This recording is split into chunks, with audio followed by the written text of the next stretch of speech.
بسم الله الرحمن الرحيم. أعوذ بالله من الشيطان اللعين الرجيم. بسم الله الرحمن الرحيم. وبه نستعين وهو خير ناصر ومعين. عزیز طلاب کرام، امید ہے کہ آپ تمام خیر و عافیت سے ہوں گے۔ جیسا کہ آپ سب آگاہ ہیں، ہماری گفتگو اور بحث مقصد خامس یعنی بحث امامت میں، اس میں سے ہم نے چند ایک مسائل سے پہلے گفتگو اور بحث کیے۔ اب ہماری گفتگو چل رہی ہے مسئلہ ثالثہ میں، جو کہ یہ ہے کہ امام میں افضلیت شرط ہے، یعنی امام کا غیر سے، یعنی اپنے غیر سے چاہے کوئی بھی ہو، اپنے زمانے کے تمام لوگوں سے افضل ہونا ضروری اور شرط ہے۔ اور اس افضلیت کے اوپر ہم نے ادلہ پیش کیے تھے، دلیل نقلی۔ اب ہماری پہلے دلیل عقلی پیش کی ہے، اب ہم پیش کر رہے ہیں دلیل نقلی۔ دو چیزوں کو سمجھنا چاہیے۔ ایک مسئلہ یہ کہ آپ افضلیت کی شرط پر، یعنی خود افضلیت پر کے شرط ہونے پر دلیل عقلی اور نقلی پیش کرتے ہیں۔ ایک ہوتے ہیں افضلیت پر دلیل عقلی اور نقلی۔ مثال کے طور پر اس کو آپ یوں سمجھیں کہ ایک دفعہ آپ مولا علی افضل ہے، حضرت علی علیہ السلام افضل ہے، ان کی افضلیت پر آپ ادلہ پیش کرتے ہیں کہ مثلا وہ اشجاع تھے، وہ یہ تھے، کہ مثلا اعلم تھے، وہ اقضا تھے۔ تو اس طرح سے آپ ان کی افضلیت پر ادلہ پیش کرتے ہیں۔ ایک دفعہ تو افضلیت شرط ہونے پر آپ پیش کرتے ہیں، کہتے ہیں کہ آپ ایک امام ہے، وہ کوئی بھی ہو، چاہے مولا علی ہو، چاہے امام حسن ہو، چاہے دوسرا امام میں سے کوئی بھی ہو، وہ افضل ہونا چاہیے اپنے زمانے کے دوسرے لوگوں سے۔ تو اس افضلیت کی دلیل کیا ہے؟ ایک کی تفضیل تقدیم محفوظول برفاضل قبیح ہے، ایک یہ دلیل عقلی ہو گئی۔ ایک دلیل نقلی، مثلا ہم آیتیں پیش کرتے کہ فلانا اس آیت میں کہا کہ عالم اور جاہل برابر نہیں ہو سکتے، اس طرح کے اس میں یعنی فرق ہے ان دونوں مسئلے میں، یعنی افضلیت اور افضلیت کے شرط ہونا امام کے اندر، یہ دونوں مسئلہ الگ الگ ہے۔ اب ہماری گفتگو، کل ہم نے جو دلیل عقلی پیش کی تھی کہ افضلیت شرط ہونے کے اوپر، آج ہماری دلیل نقلی ہے۔ دلیل نقلی یہ فرماتے کہ وَيَدُلُّ عَلَيْهِ، خواجہ فرماتے کہ يَدُلُّ عَلَيْهِ أَيْضًا، یعنی افضلیت امام کے اندر شرط ہونے پر ادلہ میں سے پہلے ہم نے دلیل نقلی جو پیش کی تھی، اب دلیل عقلی جو پیش کی تھی، اب دلیل نقلی بھی اس کے اوپر دال ہے۔ دلیل نقلی میں سے آیت کریمہ اللہ تعالیٰ فرماتے ہیں کہ أَفَمَن يَهْدِي إِلَى الْحَقِّ أَحَقُّ أَن يُتَّبَعَ أَمَّن لَّا يَهْدِي إِلَّا أَن يُهْدَىٰ فَمَا لَكُمْ كَيْفَ تَحْكُمُونَ، یعنی آیت کریمہ فرما رہی ہے کہ کیا وہ شخص جو راہ حق کی طرف ہدایت کرتا ہے وہ زیادہ حقدار ہے، یعنی یہدی الی الحق، جو صحیح راستہ دکھا سکتا ہے، جس کے پاس ہدایت کرنے کی صلاحیت موجود ہے، وہ حق و یتبع، وہ پیروی اور اتباع کا زیادہ حقدار ہے، یا ایسا نہیں الا ایہدا، یا وہ شخص کی ایتبع ام من لا یہدی، یا وہ شخص کہ جو خود ہدایت حاصل نہیں کر سکتا، لا یہدی، جو ہدایت حاصل نہیں کر سکتا، الا ایہدا، مگر یہ کہ جب اس کو ہدایت نہ کی جائے، یعنی ان دونوں میں سے کس کی آپ کہہ سکتے ہیں کہ یہاں پر یعنی اعلمیت یا افضلیت یا پیروی کی جانی چاہیے، تمہیں کیا ہو گیا، یعنی تم لوگ فما کیف تحکمون، تم کیسے الٹے حکم لگاتے ہو۔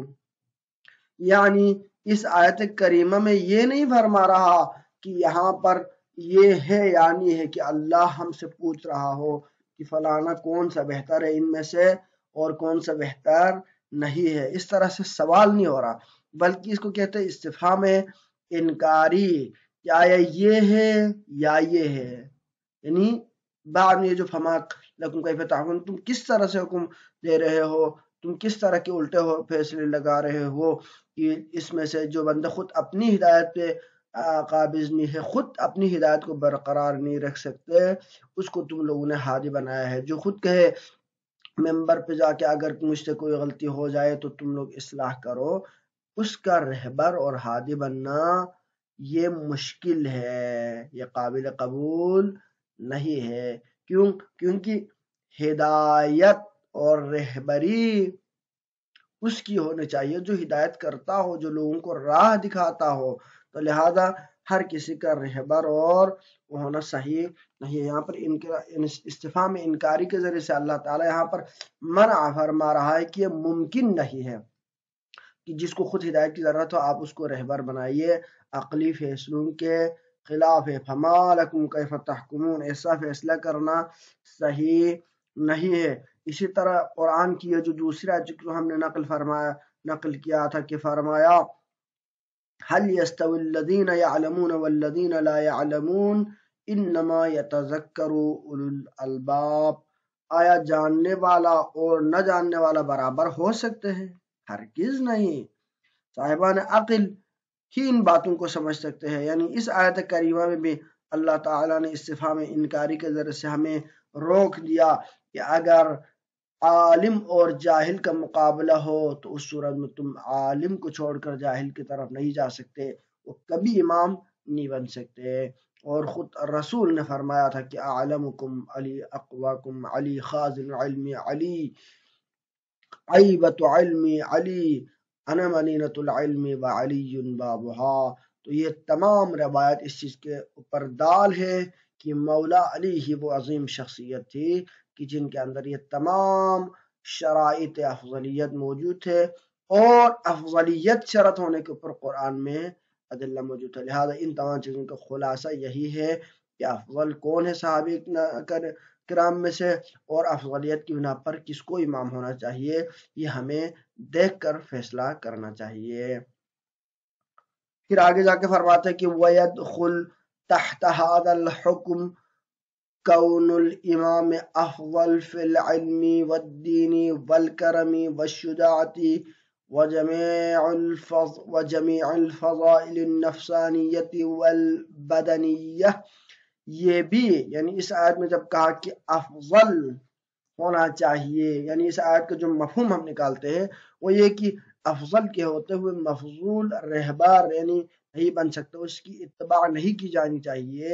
اسی طرح یہ محدود نہیں ہے صرف اس بندے میں کہ ایک بندہ ہدایت کر سکتا ہو اس کی پیروی کی جانی چاہیے، جو بندہ ہدایت نہیں کر سکتا اس کی پیروی نہیں ہونی چاہیے۔ یہ محدود بس صرف یہی ہدایات نہیں ہے، بلکہ دوسرے طبقات دوسرے موارد میں بھی ہے، جس میں سے ہم نے ذکر کیا تھا کہ علم بھی انہی موارد میں سے ہے، عمل بھی انہی موارد میں سے ہے، تو لہذا ان تمام چیزوں کو بھی ہمیں پیش نظر رکھنا چاہیے۔ تو اس افضلیت میں کہ افضل ہو امام، تو اس میں امام کے اندر افضلیت شرط ہے، یہ چیز فی علم میں بھی افضل ہونا چاہیے، والدین دین میں بھی ان اکرمکم عند اللہ اتقاکم دین میں بھی افضل ہونا چاہیے، والکرم کرم میں بھی افضل ہونا چاہیے، والشجاعت شجاعت میں بھی، وجمیع الفضائل النفسانیت والبدنیہ کہ زیادتاً فی العلم والجسم دونوں ہو، جسم میں بھی ہو بدنی لحاظ سے صحت مند ہو۔ ایسی بیماریاں جس کو ہم نے نبوت کے بات میں ذکر کیا تھا جن سے انسان کو گن آتی ہے یا نفرت ہوتی ہے، ایسی بیماریاں بھی نہیں ہونی چاہیے۔ ان تمام پیرایوں پہ دیکھے تو خلاصہ یہی ہے کہ ان ائمہ علیہ السلام کا منصوص ہونا یہ پریکٹیکل ہے، اس کو آپ اپروف کر سکتے ہیں ان کی فزیکل لائف سے۔ بس از قرآن یہ ایک بالکل بدیہی وجدانی مسئلہ ہے کہ افضل کے ہوتے ہوئے مفضول حاکم نہیں بن سکتا، اسی لیے خلاق عالم نے اس کے متعلق تنبیہ فرمانے پر اکتفا کی اور اس کے خلاف ورزی کرنے والوں کو اشارتاً مذمت فرمایا کہ ہدایت کرتا ہے وہ ہدایت وہ زیادہ حقدار ہے کہ اس کی اتباع کی جائے، جو بندہ ہادی ہے اس کی اتباع ہونی چاہیے، یا وہ جو ہدایت نہ حاصل نہیں کر سکتی جب کہ اس کی ہدایت نہ کی جائے۔ تمہیں کیا ہو گیا کیسے الٹے حکم لگاتا ہو؟ تو یہاں پر یعنی جو ہدایت کر سکتے اس کی پیروی ہونی چاہیے، جو ہدایت نہیں کر سکتا اس کی پیروی نہیں ہونا چاہیے۔ اگر تم اس کے خلاف جاتے ہو تو تمہاری مذمت ہے، خلاف ورزی میں تم غیر عاقلوں کے صف میں چلے جاؤ گے۔ تو اس طرح سے اللہ تعالیٰ نے اس کی ہمیں تصریح یا تنبیہ فرمائی۔ یہ آیت اس امر پر نص سے صریح ہے۔ اب استدلال ہماری شروع ہو رہی کہ یہ آیت اس بات پر نص سے صریح ہے کہ مفضول کو چھوڑ کر افضل کی اتباع و اقتداء واجب اور لازم ہے۔ اس کے خلاف ورزی کرنے والے خداوند عالم کے نزدیک قابل مذمت و ملامت ہے۔ اسی طرح ایک اور مقام پر فرمایا تھا کہ جاننے والے اور نہ جاننے والے برابر ہو سکتے، ہرگز نہیں، صاحبان عقل ہی ان باتوں کو سمجھ سکتے۔ جیسا کہ ہم نے آیت یعنی یہ ترجمہ ہے آیت الذین یعلمون والذین لا یعلمون کے، تو اس آیت وافی میں بھی ہدایت میں خداوند عالم نے اسی وجدانی امر پر تنبیہ فرمایا اور یہ فرمایا کہ کبھی عالم غیر عالم کے برابر نہیں ہو سکتے، یعنی جہاں عالم اور غیر عالم کا مقابلہ و موازنہ ہو جائے تو عالم کو مقدم سمجھنا کیا ہے؟ واجب ہے، اور جب ایک عالم اور دوسرا غیر عالم ہو تو عالم کو ترجیح دینا لازم ہے، ہماری مرضی نہیں ہے۔ اور اسی فلسفہ اور وجہ کی بنا پر پیش نمازی میں اختلاف کے وقت اسلام کے ہر مکتب فکر میں یہ بات موجود ہے کہ وہاں پہ کیا کرے؟ عالم کو ترجیح دی جاتی ہے، اور غیر جو عالم ہے یا جو علم میں کم ہے اس کو نماز پڑھنے کا حق حاصل نہیں ہے۔ اس چیز کو آپ فتاوی علماء کرام میں بھی ملاحظہ فرما سکتے ہیں۔ اب اسی اور بات کی طرف اشارہ ہے اللہ تعالیٰ کا یہ فرمان، یا ایھا الذین آمنوا اتقوا اللہ وکونوا مع الصادقین، جس سے ہم نے عصمت ائمہ کو ہم نے ثابت کیا تھا کہ امام معصوم ہونا اس آیت سے بھی دال ہے، ان کی اتباع واجب ہونا بھی اسی آیت سے دال ہے۔ اب اسی آیت میں ہم اس چیز کو بھی یہی ثابت کر رہے ہیں کہ افضلیت بھی اس آیت سے ثابت ہو جاتی ہے، جس آیت میں فرمایا گیا کہ اے ایمان والو اللہ سے ڈرو اور سچوں کی معیت اختیار کرو۔ اس آیت کریمہ میں اسی امر کی طرف اشارہ کیا گیا ہے، کیونکہ ظاہر ہے یعنی اسی امر کی طرف اشارہ کیا گیا، اس کا مطلب یعنی افضل کے ہوتے ہوئے، صادق کے ہوتے ہوئے، عالم کے ہوتے ہوئے غیر عالم، کاذب و غیر صادق اور مفضول کو کبھی ترجیح نہ دے دے، بلکہ جو افضل ہے، جو عالم ہے، جو اقوا ہے، جو اصدق ہے، اس کو رہبر اور امام مانا جائے۔ اور اگر تم صاحبان بصیرت اور علم ہو، صاحبان عقل ہو، تو پرکھنے کے لیے تمہارے پاس اللہ نے عقل رکھی ہے، تو اس سے استفادہ کر کے تم حق کو پہچانو، کیونکہ ظاہر ہے کہ صادقین کے ساتھ معیت جبھی متحقق ہو سکتی ہے جب غیر صادقین سے کنارہ کشی اختیار کی جائے، کیونکہ صادق غیر صادق سے افضل ہوتا ہے، یعنی کہا کہ صادقین کے ساتھ ہو جاؤ۔ صادقین کے ساتھ ہونا کب ہو سکتا ہے؟ جب دو چیزیں ہیں، ایک طرف صادق ہے، ایک طرف غیر صادق ہے، تو صادق کے ساتھ ہو جاؤ کا مطلب، اس کا مفہوم اگر آپ نکالے تو غیر صادق کو ترک کرو، غیر صادق کو چھوڑو۔